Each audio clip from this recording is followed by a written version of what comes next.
Hello, hello everyone. A few days ago, I found myself thinking about a strange question. Not a difficult one, but just strange. If I could somehow remove every person I have ever met, who would I become? Think about it for a moment. Remove your parents, your school friends, teachers, neighbors, that colleague who sat beside you for years, the stranger who smiled at you when you were having a terrible day, the friend who you don't talk to anymore. Remove every single one of them. Now tell me what remains. We often think we become who we are because of the decisions we make. But lately, I have started believing something different. I think we are quietly assembled by people who often have no idea they are doing it. When we are children, we think we are learning mathematics or science or language. But that's not really what we are learning. We are learning how our father speaks to our mother. We are learning how our mother comforts us when we are scared.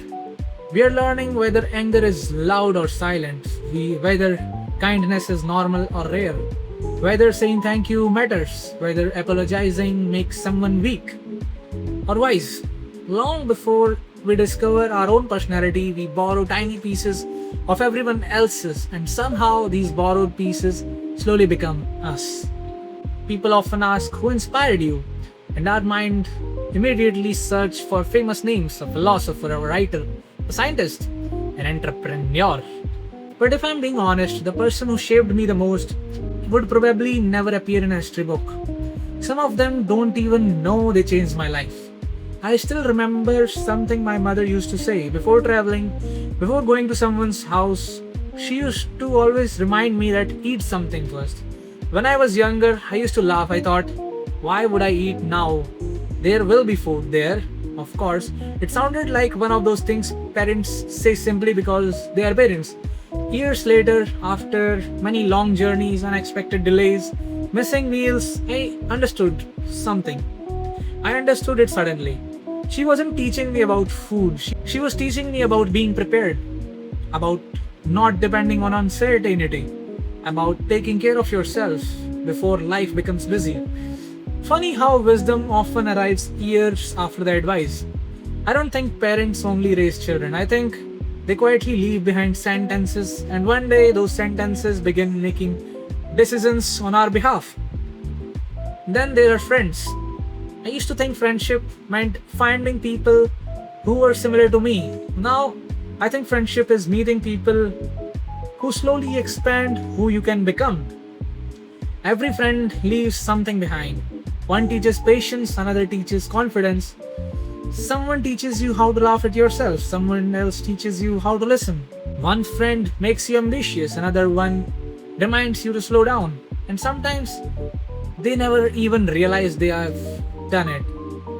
When I look back at the past few years, I don't only remember places, I remember people attached to those places.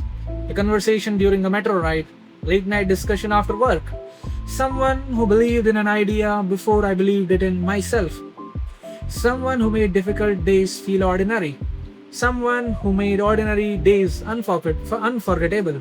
It's fascinating. Memories isn't geographical, it's emotional. We don't remember locations, we remember how certain people made those locations feel. There's another kind of person, the temporary ones, the people who appear for a few weeks, probably a few months. Then they disappear. At first, I think they were not important because they didn't stay. But maybe staying was never their purpose at all. Maybe they came into our lives to deliver exactly one lesson, one conversation, or one experience, or one realization. And once that was complete, life quietly introduced the next chapter. It's comforting to think that every meaningful relationship has to last forever. Reality is often kinder than that. Sometimes its value lies precisely in its brevity. One of the biggest lessons life has taught me came during a period that I never wanted to experience. When someone in my family felt seriously ill, everything else suddenly became smaller. Career, money, deadlines, notifications, all of it quietly stepped aside. Health took the entire stage. And I realized something that until then had only been a sentence, not an understanding. that there are moments when life rearranges your priorities without asking your permission. And strangely, those moments often becomes our greatest teachers. Not because we enjoy them, but because they remove our every distractions. They force us to see what was always important. There's something beautiful about influence. It rarely announces itself. Nobody ever says, "Today, I changed someone's life." It doesn't happen that way. Maybe you simply listened to someone when nobody else did. Maybe you encouraged a friend to apply to something. Maybe you smiled at a stranger. Maybe you gifted a flower to a stranger. Maybe you forgave someone. Maybe you shared one sentence that stayed in another person's mind for years. You will probably never know. That's the strange thing about kindness. The person giving it rarely gets to witness its full journey. Imagine two rivers meeting. For a brief moment, their waters become one. They continue flowing, but neither river leaves unchanged. Each carries a little of the other. I think people are exactly like that. Every meaningful conversation changes both people. Even if only by one sentence, even if only by one perspective, even if only by one small memory, we leave traces of ourselves inside each other. And maybe that's why it's so important to choose kindness. Because we never know which version of ourselves someone else is going to carry forward. Sometimes I wonder how many parts of me aren't actually mine. The curiosity someone encouraged, the discipline I admired in another person, the calmness I borrowed from someone who never panicked, the faith I've witnessed in difficult times. Maybe my personality isn't something I built alone. Maybe it's a beautiful collection of everyone I've ever loved, learned from, argued with, missed, or simply met at the right moment. So today, instead of asking who inspired me, I want to ask a different question. Who quietly built me?